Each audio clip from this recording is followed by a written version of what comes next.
Bonjour les amis, j'espère que vous allez bien. Moi, je vais plutôt pas mal. Alors vous l'entendez peut-être depuis quelques jours, je suis un tout petit peu enrhumé, mais je suis heureux de me retrouver avec vous pour participer chaque jour à ces pensées du jour. Quand tout va mal, que faites-vous quand tout va mal, les amis ? J'aimerais vraiment le savoir. Alors n'hésitez pas à me dire en commentaire quand vous avez une journée compliquée, une semaine compliquée, plusieurs mois d'affilée compliqués. Que faites-vous ? Je vous propose une piste aujourd'hui.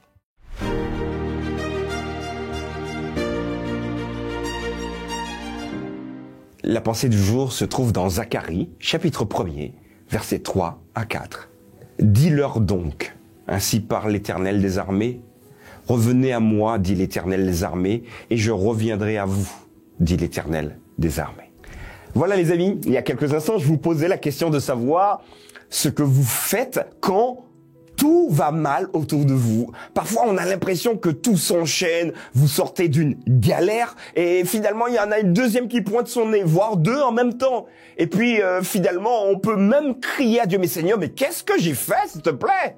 Qu'est-ce que j'ai fait ? Pourquoi ça m'arrive à moi ? Pourquoi pas à un autre ? Et on peut parfois se rebeller contre Dieu lui-même.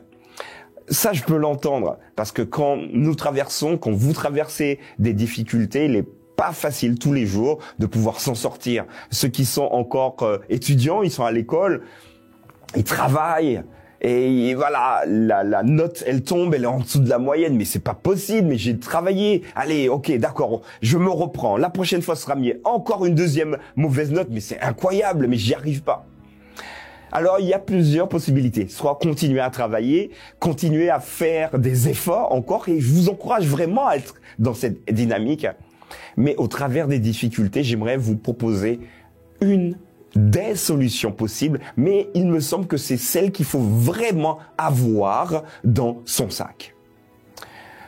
Zacharie, chapitre 1er, versets 3 à 4, va être finalement l'homme qui va interpeller un peuple.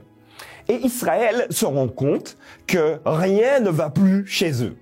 Ils ont beau faire ceci, beau faire cela, ils ont toujours des problèmes. Et à ce moment-là, ils se rappellent qu'il existe un Dieu. Mais Seigneur, qu'est-ce qu'il faut que nous fassions ? Je vais vous répondre.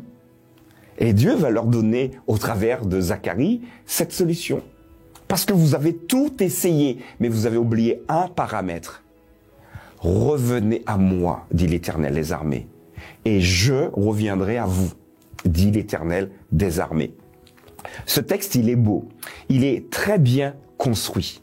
L'Éternel des armées. Alors, l'expression les armées ici, ça peut représenter donc plusieurs choses. Celui qui combat, puisqu'il est chef d'armée, mais ça peut représenter également celui qui est maître de tout. Alors, les armées du ciel, par exemple, ce sont la lune, les étoiles, tout ce qui se trouve dans le cosmos. L'Éternel est celui qui maîtrise tout. Il est le créateur de tout. Et là, il invite Israël à revenir à lui. Si on revient, c'est qu'on s'est éloigné. Et très souvent, dans nos vies, nous nous éloignons de Dieu.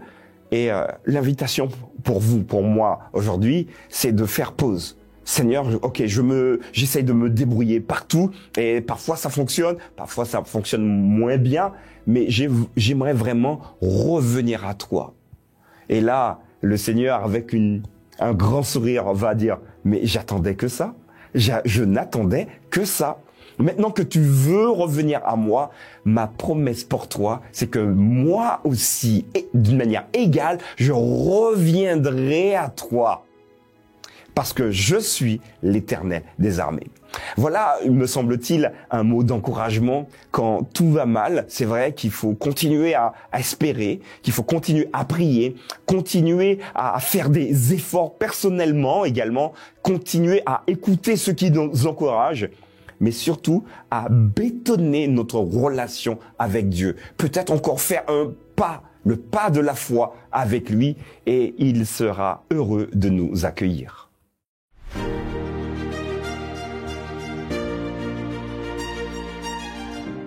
Voilà les amis, donc je vous posais la question, hein, quand tout va mal, que faites-vous? J'attends vraiment de lire vos réponses, mais l'invitation aujourd'hui, c'est de revenir à Dieu. Ça ne sous-entend pas que nous sommes très éloignés, mais par moments, on pourrait peut-être s'éloigner. Mais faisons ce pas avec lui et restons accrochés, coûte que coûte. N'hésitez pas à commenter, à mettre des pouces, à dire amen, à dire si vous êtes d'accord, à partager avec vos amis, et nous aurons l'occasion de nous retrouver demain pour une nouvelle pensée du jour.